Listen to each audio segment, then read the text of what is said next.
বন্ধুরা, উদ্ধারকারী জাহাজ হামজা, আমি এই মুহূর্তে হামজার উপরেই আছি।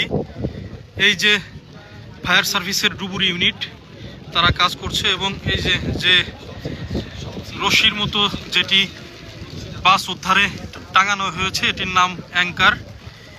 এটি বাসের সঙ্গে বাঁধা হয়েছে এবং ফায়ার সার্ভিস আমাদেরকে যেটি জানিয়েছেন যে বাসটি 60 ফিট নিচে ডুবে গেছে, যে কারণে উদ্ধার তৎপরতা চালাতে একটু কষ্ট হচ্ছে। তারপরেও বাসটি টেনে তোলার চেষ্টা করা হচ্ছে।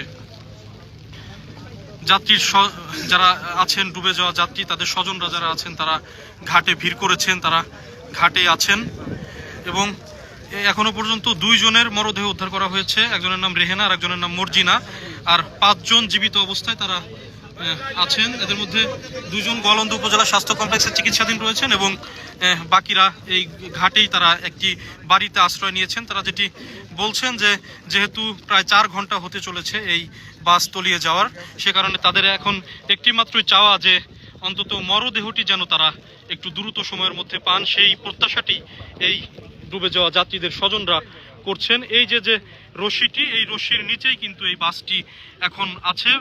80 ফুট নিচে বাসটি ছিল বলে ফায়ার সার্ভিসের কর্মকর্তারা জানিয়েছেন। তবে এখনো অনেকটাই বাসটি তুলে তোলা সম্ভব হয়েছে এবং প্রায় 50 জন যাত্রী কিন্তু এই পানির নিচে এখনো পর্যন্ত ডুবে আছে।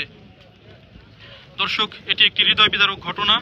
আজকে বিকেল 4:45টার দিকে কুষ্টিয়া থেকে ঢাকার উদ্দেশ্যে ছেড়ে আসা সৌহার্দ্য পরিবহনের বাসটি এই যে পন্টুন, এই পন্টুন দিয়ে ফেরিতে ওঠার সময়ই ঠিক এখানেই ডুবে যায় এবং এই মুহূর্তে বাসটি ঠিক এই পানির নিচে 50 জন যাত্রী নিয়ে বাসটি ডুবে আছে।